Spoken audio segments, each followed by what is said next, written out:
somebody had to do it. But Chinese are often superstitious. They often believe in fortune tellers. You had an experience, your book tells, it's fascinating, with a fortune teller. Do you believe in fortune telling? I'll say it this way. So Rebecca sitting here, who's a cancer surgeon, and she lived in Beijing in 1983 too.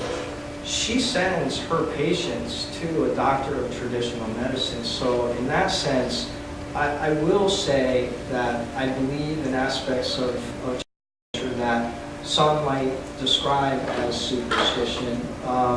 I've seen things that we don't have scientific explanations for. That is my answer to that question. Hopefully not in a superstitious way, but I do believe in that Eastern, more holistic way of looking at the world, and I think that we're starting to recognize the limits of materialism here, and I think aspects of that spirituality are starting to be more accepted. Very interesting. Yes, please. Yeah, hi. Thank you both for being here. So you've said that like China's stagnated in a lot of ways and that you don't see a lot of reforms happening, but you're still optimistic. And so like I'm curious, other than just like the traditional aspects of Eastern Asia, what is it that fuels that optimism? Is there something happening politically? Is it the internet that's being the difference? Like what fuels that optimism? It's a really good question. Jerry and I were just talking earlier. So my first boss at the Los Angeles Times was a reporter, writer named James Mann, who also wrote about the Bush White House. So he has a new book called, it's not new anymore, but The China Fantasy. So he's bringing up the argument, we had this belief that we were going to help China enter the international community, and economic development was automatically going to lead to political liberalization. And now he's saying that's failed. I don't believe that that's failed. I believe that it's succeeded, to be quite honest. And one of the things that we did, so since I've been back in these years, one of the things, I've been on U.S. university campuses really the whole time. UC Berkeley was where I first worked, then at Duke as a visiting scholar, at UNC writing this book, now right by the University of Michigan campus. I hear Chinese spoken nonstop, so there are more, a lot of people don't realize, the largest number of international students is from China by far. Over 300,000 over 300,000 in this country in alone. this country. Guess what? That has been successful. So, the Chinese, they call it peaceful evolution, and they think that's a bad word. I think it's a good word, and that's been our policy for going on nigh on 40 years now, and I think it's been tremendously successful. One of the things we talked about is in Jerry's field, the legal field, they've planted so many seeds of liberalization. So my argument is it's always darkest before the dawn. It's real dark right now, but when people criticize that policy, you turn it around and say, so what would you do differently? What, you're going to isolate China and then we go back to the Cold War? We already tried that. It doesn't work. That just empowers the worst aspects of them, which is why this election was, everybody's in shock a little bit, because all our Chinese friends are saying, hey, we thought the U.S. was this beacon, and now, we get to say, hey, we got our own problems, but these values, if you believe them yourself, enlightenment values, then you have to live them yourself. You can't lose faith in them when things get difficult. And you kind of recognize, they talk about, okay, we're going to, this urge toward protectionism, this is not the first time that this has happened for someone who's lived this long. Guess what? The world economy is globalized, like it or not. Nobody's going to turn it back. That I will predict right now. 4 years from now, we can come back. There ain't going to be no wall. There's, those jobs are not coming back here. It's, it's a big lie. we live in a globalized economy, and we're gonna have to figure out a way. You know, the thing is that China and the US have to find a way to get along going forward, or the fate of humanity is grim. Well, that's up for grabs, of course, and we don't know. China has developed in a kind of pendular movement, and we're at one extreme. My own hope is that at the end of 5 years more that Xi Jinping is going to define for himself, that there'll be a reaction against the extreme measures he's taken now. And we saw that obviously after the Cultural Revolution. I wrote a book in 1968, 8 years before the revolution ended, and I said there's going to be a different day in China, and that wasn't a huge difficulty to predict that, I think. I think there'll be a new day, a more liberal day, when all these forces of globalization and education abroad and foreigners in China, all of that, the Communist Party has so many able people in it that even if they do manage to continue in power, we'll see a different group. And China is capable of different leaders. I like Jerome A, who used to be the prime minister, got China into the WTO, a strong, enlightened person. There are other leaders. China has had others. In your book, you're very good, where you talk about who used to be the Chief Party Secretary until 1987. And people like that, I think there are more and more of them in the younger generations in China. So I wouldn't despair. At 1.4 billion people takes a lot longer to change than Taiwan, which is 23 million people, or South Korea, which is roughly 50 million people, or even Japan. So I think we're just impatient. We don't have a sufficient historical patience for dealing with this. We can't do what Congress does, which says China's been modernizing for 3 decades. It's time for democracy, and we want to see it now. Can't happen that way. Yes, please, miss, yes.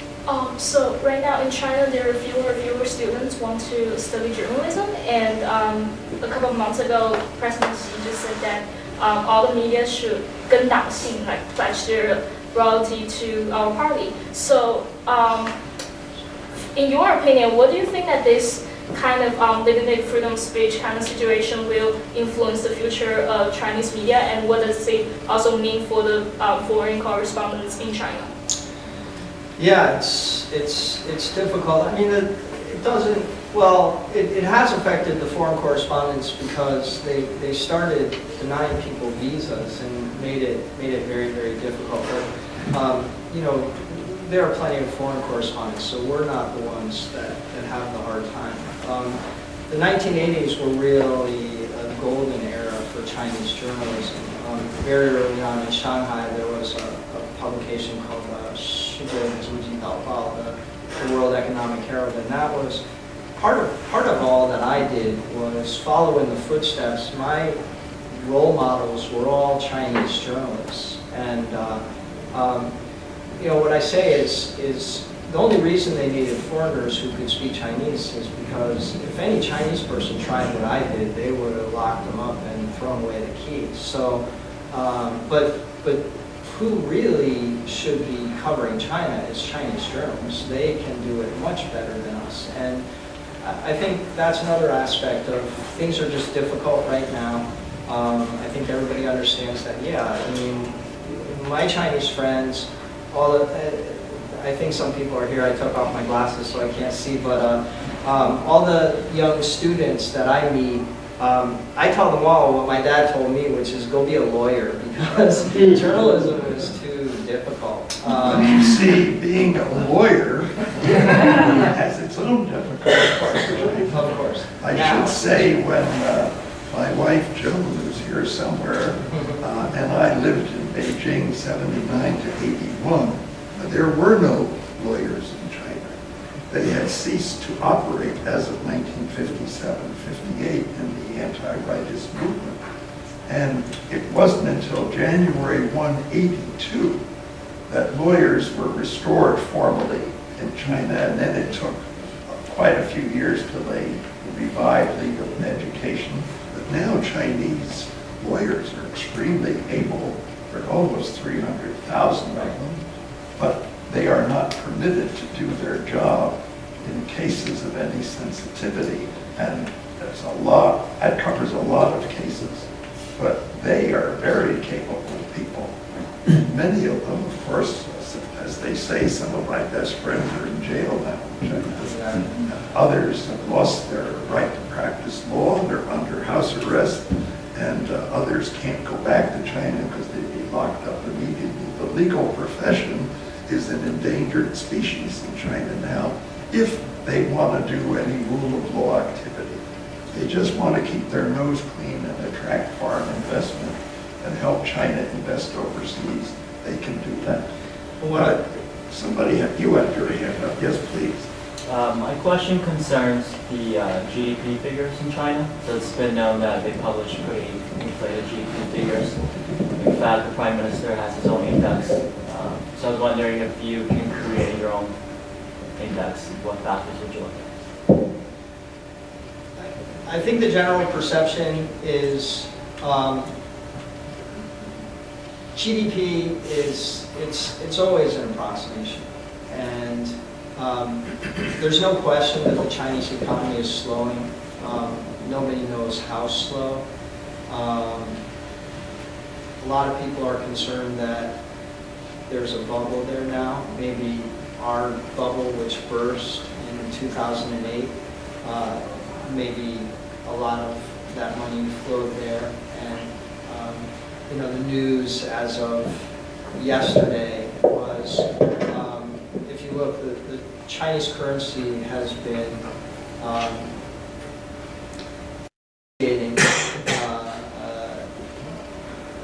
continuously, and that gives rise to capital flight. So a lot of people are trying to get their money out any way they can, and then the government is trying to stop it. And it's an interesting conversation. There are different views. You know, there are people who think things are really dire, and then people who think that they aren't. And I have people who say to me, well, you know, every dire prediction has been wrong until now, but then again, you know, until the financial crisis of 2008, you could have said the same thing, that, you know, real estate prices continued to rise until they suddenly fell. So, if you're interested in an update on the Chinese economy and its prospects, December 9th at NYU Law School, the NYU Center for Chinese Studies will have a program with a number of experts talking about precisely this question. Okay, thank you. Pardon? Thank you. Oh, thanks. I have a very simple question. How do you know you are blacklist? And similarly, I want to know how the blacklisting system is working. I know two people, one scholar, he considered him blacklisted too. He couldn't get visa, but then several years later, he tried to get a visa. And so was the case with a Chinese dissident. yeah, it is true. I mean, the only way that you really know is if you apply for a visa and you get denied. So that's how I found out. I got told by someone, actually, another interesting way of learning things. They showed me my passport. It had a little mark in it. It was like a red X. And I never saw it before. They said this is what they do, and that's how they know to not put a visa in this passport. But definitely there are people who, I think it's intentional to keep people guessing. You know, a lot of people think that it's this big monolithic system and everything is very carefully planned, but anybody who knows how the system really works, it's not that seamless. And so it has the advantage of keeping you guessing. You never know. And then it makes people really careful. Perry Link has called this the anaconda in the chandelier. And so what that means is you know there's something scary and you better watch your step. And it does make people practice self-censorship. I've never pulled any punches, but if I had it all to do over again, I don't know that I would do all the risky things that I did. And especially if you were an academic, then it can really destroy your career. There are intermediate forms of sanctions against you also. For example, although I continue to get a visa to go to China, which surprises me, I'm happy to do that. Chinese diplomats have been told they should not attend any function in which I take part. Wow. And another one would be access to the Chinese media. For years, there was an order banning press from mentioning my name. That no longer exists, but I have, as recently as 2013, we invited, one group on whose board I sit, invited the new Chinese ambassador from Washington to come for a dinner we always give to the new Chinese ambassador. And he called up a few days in advance and said, Beijing wants to know who's coming to the dinner. And the next day, having been told who's coming to the dinner, he called back and said, Beijing says, I can't attend the dinner, even though the ambassador who couldn't attend the dinner was our guest of honor. So we had the dinner without her. Yes, please. Do you think there's any lasting legacy for Beijing scene? I mean, having gone from 93 to when you left. 2000, yeah. I'm Beijing Scene was the name of your Correct. newspaper. Correct. Yeah. Yeah. I mean, I'm told that there is. You go to Beijing and there are these expat publications, Time Out Beijing, and several others. So, yeah, that would be the most obvious legacy is, a lot of people now, it's hard for them to understand how things were after the massacre. And, what took place at that same time is there were no bars in Beijing, which anybody who's been there since might find that hard to imagine. But it all happened at the same time. And a lot of people said because we had the newspaper, they were able, a lot of them people say, hey, you got in trouble, but I did great from your free advertising, putting classified ads in your newspaper. So, yeah, I mean, you don't want to take too much credit because it really had a lot to do with the desktop publishing revolution, the internet, and we would joke a lot because we had a really professional staff because there's a lot of really talented people there. So as soon as you dared to do it, really talented people started coming out of the woodwork. So we used to joke and say, Beijing scene better than you deserve because all you have was the China Daily. And unfortunately, that's especially bad. And we really worked hard to make a really, really good publication. So in that sense, I think it demonstrated, I was going to answer one of your questions as well about journalists, and it's related to this. So there's a publication called Taixin, and Hu Li is an old close friend of mine. Actually, a lot of people don't know, the old girlfriend of the Chinese premier, Wang Qishan, and or Li Keqiang is the premier, but Wang Qishan is probably really the number 2. And so in the 1980s, there was this legacy of really quality journalism in Beijing. Dai Qing was an investigative journalist. These were people I just wanted to model myself after them. And, we were able to do it in English. We thought that it would protect us. We started publishing more bilingually. We had a lot of Chinese content, but it really was, it's an amazing place. Anybody who's been there knows that. The journalism should be equally good, but it's not. And so there's a disconnect there. And we just tried to bridge that gap. I mean, you know, Caixin still exists, obviously, and a lot of people wonder why they even let that go on. And I think that's that shows that there are still, so that's the long-winded answer to your question is yes, I think, you know, there's a legacy of the quality journalism of that period of time, and I think that we were part of it. Wouldn't take any more credit than that. Yes, please. Thanks. I'm just curious, when you were a journalist in China, do you feel actually more freedom, or do you feel actually more restricted than a Chinese person doing the same reporting job? I guess you mentioned that a little bit earlier in one of the weeks. We were definitely more free. A lot of people would ask me and say, you know, even when you got arrested and put in jail, were you scared? And the honest answer is I was never scared for a single moment. I probably should have been, but I wasn't. I wasn't even scared when they were shooting bullets, and then I definitely should have been scared. But I think anybody who's Chinese knows is they always treat Chinese people worse. And that American passport always gave a certain amount of protection.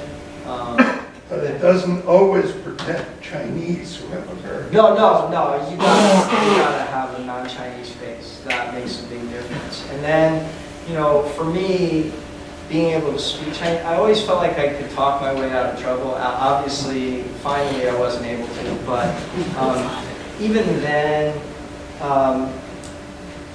there's something about Chinese people, when you're an American of non-Chinese descent, because poor Chinese people, if you're not native fluent, then they look down on you, but if you're white and you can say ni hao and, you know, use chopsticks, they're gonna flatter you. Maybe it's to keep you distant, but I think what it is you show a real respect for the culture and language and country, and that flatters them. So it gives you a certain amount of protection. We've got time for one more comment or question. Yes, in the back. Yes, Scott, when I read your book, what struck me most about it were your interactions with other young people, the relationships you form, and the openness and innocence that you described in Chinese society at that time.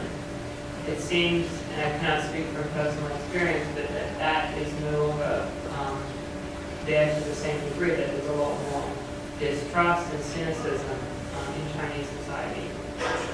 Can you reflect on that and why that may be? Yeah, it's a really good question, and I think that you're right. That's the sense that I get as well. I think because of the time that we got there, and for pretty much everybody, I was the first American that anyone, if they had ever met a foreigner, it was a Russian. So when you're the first American and they're so interested in American culture, because even though they've been told, you know, America is this, you know, evil capitalist system, for young people, it only serves to make them more interested, and especially the love of American music. And that was really my way of interacting with that society.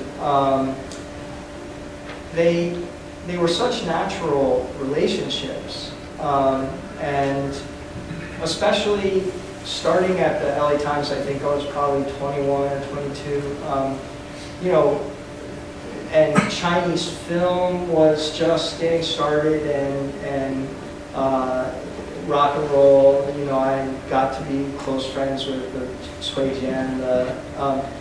You come from you are able to put them in the Los Angeles Times, and there's no door that's closed to you. So I was of benefit to them, and they were, of course, of benefit to me. We were friends anyway. The person asking the question is my friend Matthew, who's a real, he's Tianzai, real amazing Chinese linguist. I mean, I keep telling him, go to China. He really doesn't want to spend the rest of his life in jail, but he would have the same experience that I did, which is, if you're interested in Chinese culture and the language, you're just in heaven. I mean, you're every single day you just wake up and you can't wait to get out of bed and go, discover the next story. And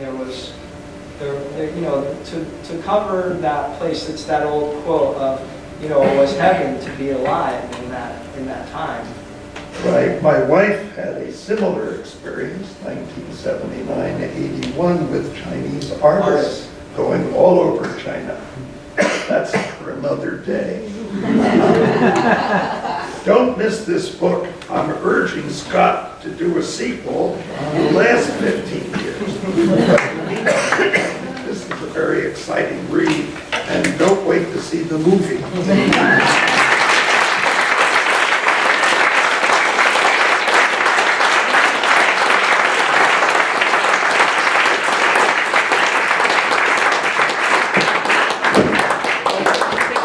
Jerome, on behalf of China Institute, thank you all for joining us. If you guys are interested in Scott's book, we do have copies available for purchase over at the front desk. And China Institute's exhibition, Arts in a Time of Chaos, is also still open. Those galleries will be open for another 20 minutes or so. So if you haven't seen the show, just through these glass doors behind you. We hope you stay.